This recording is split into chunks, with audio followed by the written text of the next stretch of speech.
उन लोगों के साथ पटरी बैठ नहीं पाई। उनके सबके घर भी गए, सबको समझाने की कोशिश की कि सब मिलके काम करेंगे। रही बात आगे पार्टी का, पार्टी जिसे कहेगी वो लड़ लेगा। लेकिन वे लोग जब से हमने पार्टी में आए तब से कंटिन्यू हमारी काट तराश करना, हमारी बुराई करना, लोकसभा चुनाव में अपने वोट को क्रॉस करके दूसरी पार्टी पर डलवाना कि हमें नीचा दिखाना है। दूसरे जब जब भी कोई मामला पड़ता है तो जितनी भी लोकल बॉडीज है भारतीय जनता पार्टी, वो हमेशा हमारे मुखालिफ खड़ी है। तो सत्ता के साथ चलना किसको नहीं सुहा था?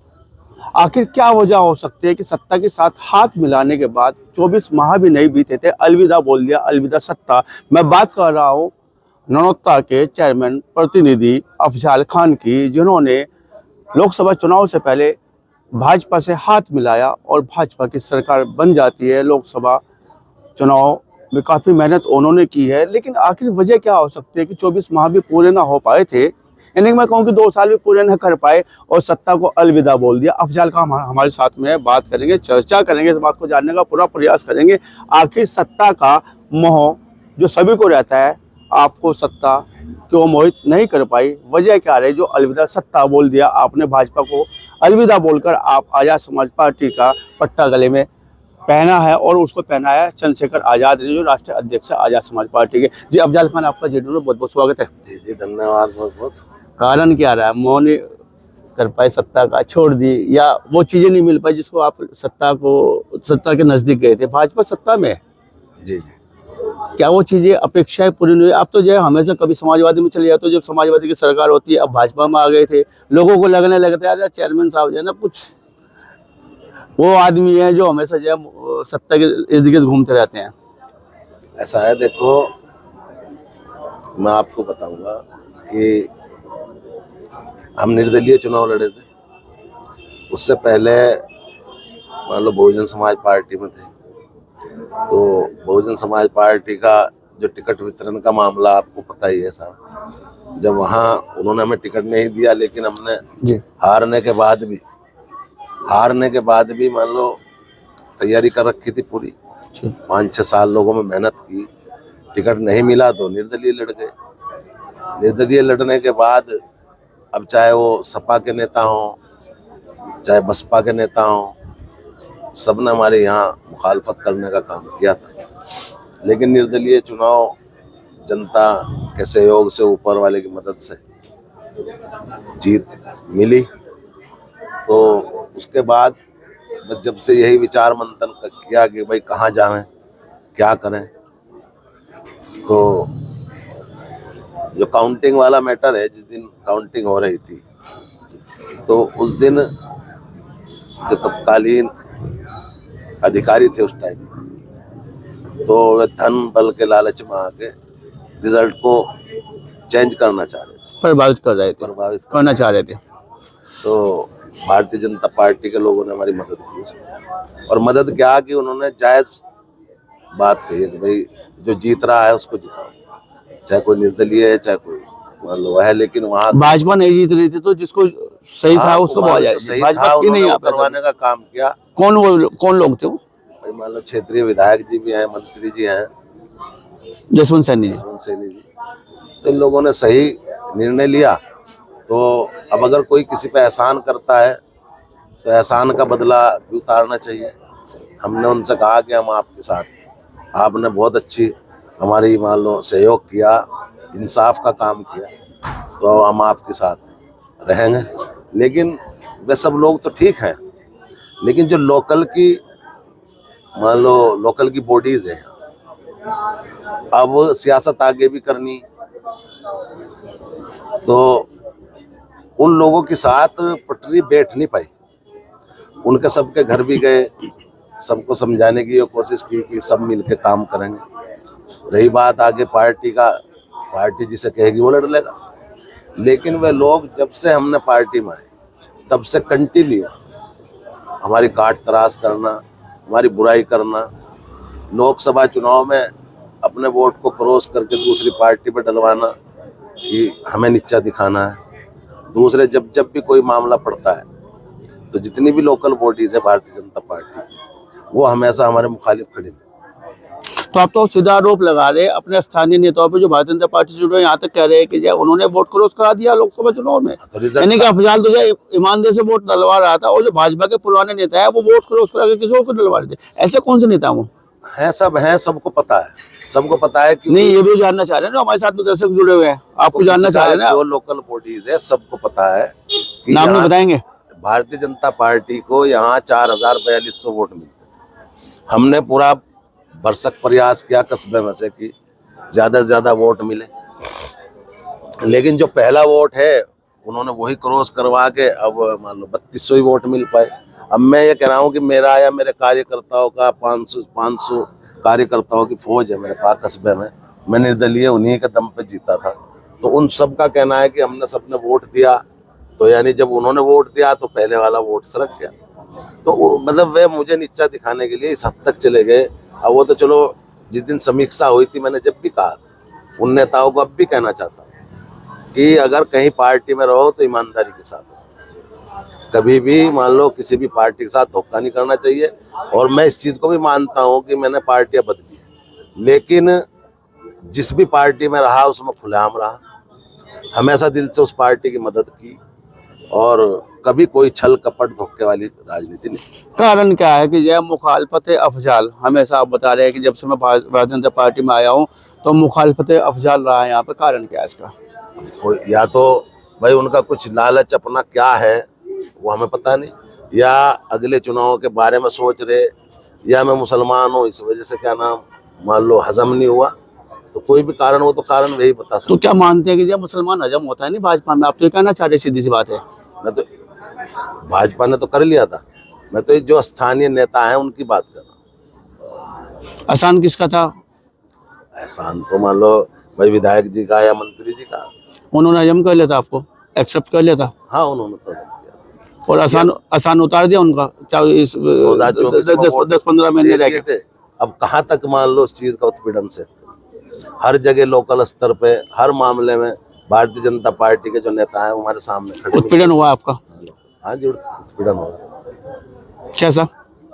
मतलब वैसे ही कंट्रोवर्सी हर टाइम की। अब एक बात बताओ, जब अगर हम सत्ता में हैं और अपने लोगों का हम काम नहीं करा पाने, दूसरे जो पहले से पार्टी के लोग अगर हमारे सामने डट के खड़े रहेंगे तो काम कैसे? अब तो सत्ता के नेता और नगर के प्रथम नागरिक हैं, फिर भी आपके साथ में जाइए, शोषण की बात कर रहे हैं आप, कंट्रोवर्सी की बात कर रहे हैं, क्या आप इस चीज को सहन कर सकते थे? आप तो बड़े दबंग व्यक्ति हैं वैसे भी। नहीं, मसला देखो, मेरी बात सुनो, जनता क्या सोच रही कि हम सरकार में हमारे पास काम लेके आए, और अगर वो काम नहीं हुआ तो उससे हमारी छवि पर फर्क पड़ता। थाने में जाते थे, पीछे फोन चले आते होंगे, फोन सब मान लो कंट्रोवर्सी वही खिलाफ वाली कंट्रोवर्सी थी कि हमें नीचा दिखाना। अब अगर हम मान लो आज़ाद समाज पार्टी में चले गए, आज़ाद समाज पार्टी को सरकार में तो है नहीं, अगर किसी के काम को हम कहेंगे हो जाएगा ठीक है, नहीं तो लेकिन जनता हमारे पे ये तो नहीं कह सकती कि आप सत्ता में काम करो भाई। चर्चा ये है कि जब महत्वाकांक्षी अफजाल बहुत, अब यह टिकट के लालच में चले गए वहाँ पे, समीकरण बिगाड़ेंगे और समीकरण के जो कहने के इसको फायदा पहुंचाएंगे। ऐसा नहीं है। दूसरे देखो, टिकट का मसला है, लड़ने की इच्छा है। अगर जब मैं भारतीय जनता पार्टी में गया था तो तब भी मैं देहात से चुनाव लड़ना चाह रहा था, सहारनपुर देहात से। तो मेरी मंशा ये थी कि वहाँ मान लो एक तरह से मुस्लिम सीट माननी जा रही, जब से बने तब से वही जीत रहे। अगर भारतीय जनता पार्टी भी वहाँ मुस्लिम प्रत्याशी उतारते तो शायद वो सीट जीती जा सकती थी, लेकिन ऐसा कोई आश्वासन नहीं मिला। दूसरे रही बात गंगों से लड़ने की इच्छा है, लेकिन अगर राष्ट्रीय अध्यक्ष जी भाई चंद्रशेखर आजाद अगर चाहेंगे तो जहाँ वे जो ड्यूटी जो हुक्म वे देंगे वो। आपकी तो ज्वाइनिंग लखनऊ में हुई थी, जहाँ तक मुझे याद है, पूरा काफिला आया था वहाँ पे, पार्टी कार्यालय पर आपकी ज्वाइनिंग हुई थी, जहाँ तक समझ में। क्या वहाँ से आश्वासन मिला था देहात का आपको कि देहात लड़ाएंगे? नहीं, वहाँ से कोई आश्वासन नहीं मिला था, लेकिन हमारे मन की बात थी, लेकिन हमने की कुछ हाईकमान के सामने रखी थी वहाँ पे, कुछ बड़े नेताओं से बात की तो वो चल नहीं पाया। आश्वासन नहीं मिला आपको? महत्वाकांक्षा पूरी होती दिखाई नहीं दे रही थी? कुछ ही कह लो, मैं तो कांक्षा आदमी को, हर आदमी को हो भाई। मान लो मैं चेयरमैन रह लिया, मेरी पत्नी चेयरमैन है, अब मैं भी ये चाह रहा कि कुछ और आगे बढ़े, गाड़ी सेवा करें भाई, गाड़ी आगे बढ़े, पैसेंजर से एक्सप्रेस और एक्सप्रेस से वंदे भारत। तो वही तो है ना, मान लो हर आदमी चाहता है, मैं तो कांक्षा हर आदमी। तो आश्वासन अगर नहीं मान लो टिकट होगा, ऐसी कोई बात नहीं, उगता पार्टी की सेवा होगी। चढ़ता सूरज है चंद्रशेखर आजाद, क्या आश्वासन मिलेगा आपको? नहीं, अभी हमने तो अपनी मन की बात उनको बता दी, उन्होंने कहा हमें सब पता है, उनको सब पता है, कहने लगे जो सही होगा वो करें। लेकिन सीटें का गठबंधन में आते या तो गंगों को दावा ठोक रहे हैं अब, और गठबंधन हो जाता है, क्योंकि छोटी पार्टी कहने के गठबंधन करके 1-2 सीटें 5 सीटें जितना भी जो भी हो सकता है, आदमी चाहते हैं मुझे ज्यादा मिले, तो ऐसे में अफजाल खान जो है कहाँ खड़े हैं, क्या ऐसा है, आश्वासन मिला आपको? जो है वो राष्ट्रीय अध्यक्ष जी का फैसला है, गठबंधन भी वही करेंगे। वे कहेंगे लड़ना है तो लड़ेंगे, वे कहेंगे नहीं लड़ना है तो नहीं लड़ेंगे। देखो, जब किसी के साथ चले जाओ तो जो उनका फैसला वो। आपको क्या है तो लग रहा है कि मुझे वहां जाके आजाद समाज पार्टी में या चंद्रशेखर आजाद के साथ जाके मैं यहाँ से अच्छी राजनीति कर सकता हूँ, जो यहाँ पे नहीं हो पाई, सत्ता के में नहीं हो, सत्ता छोड़ दी और भारतीय जनता पार्टी की मान लो सरकार है, अगर छोड़ दिया उसको, तो हमने इसलिए आजाद समाज पार्टी चुनी कि आज अगर कोई मान लो दलितों की आवाज़ या मुस्लिमों की आवाज़ या पिछड़ों की आवाज़ अगर कोई बन रहा है, वह भाई चंद्रशेखर आज़ाद है। और वे पूरा, क्योंकि हमने पहले भी संघर्ष किया है, हमें सत्ता का या उन चीज़ों का नहीं कोई फर्क पड़ता। मान लो हमने पहले भी संघर्ष किया है, आगे भी उनके साथ हम संघर्ष करना चाहते हैं, वो कंटिन्यू संघर्ष कर रहे हैं, हर समाज की लड़ाई लड़ने का काम कर रहे हैं। दूसरे कुछ लोग जो कहते हैं कि अपर कास्ट के चंद्रशेखर भाई खिलाफ हैं, मेरी उनसे जो बात हुई, उनका कहना है कि मैं किसी के खिलाफ नहीं, मैं जालिम के खिलाफ। अगर अपर कास्ट का आदमी पे कोई जुल्म करेगा, मैं वहाँ भी खड़ा नहीं हूँ। अब ये तो एक थ्योरी बना दी लोगों ने कि वो जो पहले एक बहन जी ने मामला चलाया था कि भाई अब उस तरज पे है चंद्रशेखर आजाद, लेकिन उस तरज पे नहीं है। वो एक बहुत मतलब सुलझे हुए नेता है, और इस देश को, इस प्रदेश को ऐसे नेता की जरूरत है। और आज मान लो मैंने शुरुआत कर दी है, तो पहले भी उनकी बहुत बड़ी टीम है जिले में, प्रदेश में, तो आगे भी मैं तो ये कहना चाहता हूँ, जो भी संघर्ष करने के आदी हैं वे सब लोग चंद्रशेखर भाई के साथ जुड़े, मजबूत करें और उनको मजबूत करने का काम करें। क्योंकि अगर कोई इस सत्ता का जवाब दे रहा है आज की तारीख, मेरा मानना तो है कि उनके अलावा कोई बोल ही नहीं रहा। रही बात हमारे समाज की बात, तो कोई कहने को तैयार नहीं है, ना कोई कांग्रेस कहने को तैयार है, ना सपा कहने को तैयार है। बीएसपी का तो कंडीशन आपको पता है। तो जी बताइए आप कुछ कह तो मैं इसलिए कह रहा था, जो आप कह रहे थे ना कि भाई आपने क्यों चुनी, तो हमने सिर्फ ये चुना है कि करना, अगर जो कंडीशन, अभी एक बात बताओ, अभी बिहार का चुनाव है और मान लो क्या है इनके पास, कांग्रेस के सपा के पास क्या है, आपने खुद देख लिया। तो जिनके पास वोट है उनको ये 7 लोग लेना नहीं चाहते, और जब रिजल्ट यही आना है तो बस, क्योंकि जिस दिन भी जनता जो भी चुनाव मान लो 2027 में अगर चंद्रशेखर आजाद जी पे मान लो दलित मुस्लिम पिछड़ा अगड़ा जो भी सत्ता के खिलाफ वोट है, अगर वो इन पर पड़ गया तो वे इस प्रदेश की काया पलट कर रिजल्ट अच्छा रहेगा। आप ये करना चाह रहे हैं। आपकी चर्चा तो बहुत ही लंबे समय से जो है, भीम आर्मी में जा सकते हैं, आजाद समाज पार्टी में जा सकते हैं, चंद्रशेखर के साथ जा सकते हैं, ऐसा लोगों को लग भी रहा था, और आपने तो वही करके दिखा। मैं तुम्हें बताऊं, मतलब बात पहले से चल रही थी। लोकसभा चुनाव का रिजल्ट देखने के बाद, लोकसभा चुनाव का रिजल्ट देखने के बाद मेरा मन, मतलब मन हट गया था। मैं फिर बता रहा, स्थानीय कार्यकर्ताओं ने जब रेस्पॉन्स नहीं दिया तो उसके बाद से ही मन हट गया, और मैं लगातार मान लो इस चीज़ को सोच रहा था। और मैंने कही भी थी ये बात, जब वहाँ गंगों में वो हुई थी समीक्षा, तो मैंने खुले मंच से कही थी ये बात। घेर में जो हुई थी, मैंने कहा था, मैं मौके पे था वहाँ पे, हाँ, यहाँ के कार्यकर्ताओं के लिए कही थी, अगर आपको कोई दिक्कत परेशानी हो रही तो हमारा कुछ नहीं है, चलो हम तो आए थे, हम तो जिन नेताओं ने हमारी मुखालफत की थी उन्हें दिखाना चाह रहे थे कि ये लोकल चुनाव है, इसमें मान लो मुखालफत नहीं करनी चाहिए। लेकिन उन लोगों ने पर्सनल हमारी उसमें क्या उनको मामला था, उन सब लोगों ने यहाँ रैलियाँ की, आके हमें हराने की कोशिश की, तो लेकिन ऊपर वाले का कुछ और ही मानना था, तो जीत हुई। एमपी साहब का सहयोग रहा आपको? प्रदीप जी की बात कर रहा हूँ मैं। नहीं, उसमें चुनाव में बाद में भी जैसे आप पार्टी में आए थे, कहने के उनको सम्मान देने वाली जो बात थी वो आपको मिली? सम्मान तो मान लो उन्होंने दिया, चुनाव उनको, वो तो सम्मान, जब चुनाव लड़ रहे थे वो सम्मान सबको दे ही रहे थे। मान लो भाई हम वोट डलवाने की पूरी कोशिश कर रहे थे, चाहे हमने प्रधानमंत्री जी की रैली में भी पूरा मान लो बस आपका मनोबल उस समय काफी अच्छा था? काफी मनोबल अच्छा था, लेकिन फिर आहिस्ता आहिस्ता डाउन हो। डाउन हुआ। अफजल साहब, एक बड़ा सवाल आपकी ओर आ रहा है कि दल काफी बदले हैं आपने अपने राजनीतिक कैरियर में, क्या कोई दल बाकी जो अभी तक नहीं बदला? बस या तो हमारे में कमी या इन दलों में कमी है जी, कि जो हमारी कहीं पटरी सेट नहीं बैठ पाती। मुसलमान जो भाजपा से परहेज करता है, लेकिन आपने तो उस थाली का बजाय खाना चख लिया है। हम ना बांटने की राजनीति करते, ना हिंदू मुसलमान की राजनीति करते। अब एक बात बताओ कि भाजपा या हिंदू मुसलमान 1,1200 वोट के लगभग मालूम मुझे हिंदू समाज का मिला था जब मैं चेयरमैन बना, तो फिर कहाँ रहेगी पार्टी? और अगर मेरे उन कार्यकर्ताओं का मन ये है कि मैं भारतीय जनता पार्टी में जाऊं, क्या पता मैंने उनका मन रखने के लिए गया हूँ। डर सता रहा था आपको कहीं ये बड़े नेता ना बन जाए, यहाँ के लोग ऐसा समझ रहे हो पार्टी की अब इनके क्या मन में है वो तो नहीं पता है, लेकिन अब इन्हें अपने हिसाब से अपनी पार्टी चलावे। अब हम तो नई पार्टी में गए, इसमें जान उम्मीदें बहुत है। हाँ, उम्मीदें बहुत है। संदेश क्या देना चाहेंगे उन लोगों को जो आपके समर्थक भी है, या उन लोगों को जो पर्सन दाग रहे हैं आप पे कि सत्ता की मलाई चाट के अब दूसरी पार्टी? कहाँ चाटी है? 1.5 साल में क्या मलाई? 1.5 साल में तो काफी छठी है। नहीं, ऐसा कुछ नहीं। क्या संदेश? मलाई का तो देखो, मलाई किस चीज की कि चेयरमैन है, मतलब जो नगर पंचायत का फंड है, चाहे वो राजवीत हो, 15वीं हो, चाहे मैं हूँ, चाहे कोई समाजवादी का है, चाहे बसपा का है, चाहे कोई भाजपा का है, वो सबका ना है। रही बात प्रदेश सरकार ने जो योजनाएं चला रखी हैं, जो भी वहां से मान लो मांगने का काम करेगा चेयरमैन। अगर कोई चेयरमैन मांगना ही नहीं तो दे रहा कौन? नहीं सुना कि विपक्ष में कम हो जाता है फंड, ऐसा कुछ है? ऐसा मिल जाता है? ये सब एक मान लो कहने की बात है, ऐसा कुछ नहीं। संदेश क्या? समाजवादी की सरकार थी, मेरे याद है बहुत अच्छी तरह, आजम खान साहब मंत्री थे, नगर विकास मंत्री जी, और नकुड़ के चेयरमैन थे धनीराम सैनी जी। आप उनसे पूछ लो कि सबसे ज्यादा जिले में बजट अगर किसी को मिला है वो धनीराम सैनी को मिला, क्योंकि धनीराम सैनी जागरूक आदमी थे, तो उन्होंने बहुत मान लो वहाँ फाइलें बना चर्चा तो अभी भी यही है आपकी, जो सबसे ज्यादा अगर किसी को बजट मिल रहा है तो अफजल खान को मिल रहा है नौता में।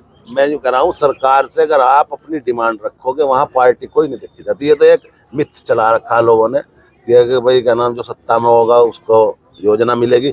उन्होंने योजना सरकार ने चला ही रखी लोगों के लिए। अब यहाँ कोई के लिए मान लो समाज पार्टी के लोग तो रहते नहीं, यहाँ भारतीय जनता पार्टी के भी लोग रहे। अगर यहाँ विकास किसी भी कस्बे को ले लो, अगर सरकार इस चीज को यूँ सोच के भाई यहाँ में विकास नहीं करना, तो वहाँ विकास के लिए एक पार्टी के लोगों को थोड़ा, तो जो बीजेपी के लोग हैं उनका भी रुक जाएगा। ऐसा कोई मतलब ऐसी धारणा है नहीं, ये एक लोगों ने बना रखी। संदेश हम तो सिर्फ इस चीज के लिए गए थे कि भाईचारा बढ़ाने के लिए, क्योंकि जब हमारा चुनाव था 2023 में, तो यहाँ के जो चाहे उन्हें तुम हिंदू समाज के कह लो या बीजेपी के वोटर कह लो, जब उन्होंने इस चीज पे मान लो ये नहीं समझा कि भाई मैं एक मुस्लिम प्रत्याशी था, मुझे दिल खोल के वोट दिए, तो हम इस बात को कैसे करते हैं? सुकून मिला होगा ना अब उन लोगों को? हाँ, जो जिनके आने से हम परेशान थे, मतलब बहुत ज्यादा दिल सुकून, बेचारे सुकून से हो गए और खुशियां मना रहे हैं। संदेश क्या देंगे आप अपने समर्थकों को या उन लोगों को जो पर्सन उठा रहे हैं आप पे? ऐसा है, जो पर्सन उठा रहे उन्हें सबको ये पता है कि अभी तो सरकार का काफी टाइम है, वो तुम्हारे पे लागू नहीं होता। हाँ, अगर हम एंड टाइम पे सरकार से पहले भागते तो वे हमारे पे पर्सन उठा सकते, ठीक है। दूसरे अपने समर्थकों को, और जितने भी मान लो हमारे जिले में प्रदेश में इस तरह के लोग हैं कि जो ये चाहते हैं कि इस प्रदेश में चेंज हो, तो उन सब लोगों को आज़ाद समाज पार्टी से जुड़ना चाहिए, क्योंकि सपा कांग्रेस इनके बस का नहीं है। रिजल्ट तुम्हारे सामने है बिहार का जी, ना इनके पास कोई वोट बैंक है, ना इनके पास कोई इस तरह का वो हैगा भाई तरीके से कि भारतीय जनता पार्टी से लड़ना कैसे। लेकिन चंद्रशेखर आज़ाद जी के पास एक मिशन है और वे बहुत मजबूती के साथ, और इसकी बानगी आपको 2026 में जो पंचायत चुनाव होना है, इसमें आपको देखने का काम होगा, क्योंकि उसके बाद तो बहुत लोग आने की कोशिश करेंगे। हमने इसी वजह से, हमें उम्मीद है कि चंद्रशेखर आज़ाद जी इस देश के एक युवा नेता हैं, युवा सांसद हैं, तो और हमारे ज़िले के हैं, तो हमने तो अपने मन से यही चाहा कि उनको आगे बढ़ाया जाए और उनके साथ साथ मान लो लोगों की सेवा की। तो आपने अफजल खान साहब को सुना, पूर्व चेयरमैन और चेयरमैन प्रतिनिधि नौता हैं, और हाल फिलहाल में जो है आपने पार्टी ज्वाइन किया आज़ाद समाज पार्टी, काफ़ी कुछ उन्होंने बताया और विषय भी बताया कि जो है वो लोग जो भारतीय जनता पार्टी से लंबे समय से जुड़े हुए थे वो हमें एक्सेप्ट नहीं कर पाए, हमें परिवार का हिस्सा नहीं मान पाए, और कहीं ना कहीं जिले से रखी है उन्होंने, उस जिले को जो है सामने भी आसान था उन लोगों का उसको तारने का पूरा इन्होंने प्रयास किया और आज़ाद समाज पार्टी में कुछ बताने के लिए एक अच्छा रिजल्ट आएगा। चंद्रशेखर आज़ाद के साथ जब जुड़े हैं तो बात करने के लिए, चर्चा करने के लिए आपको बहुत बहुत धन्यवाद, बहुत बहुत शुक्रिया।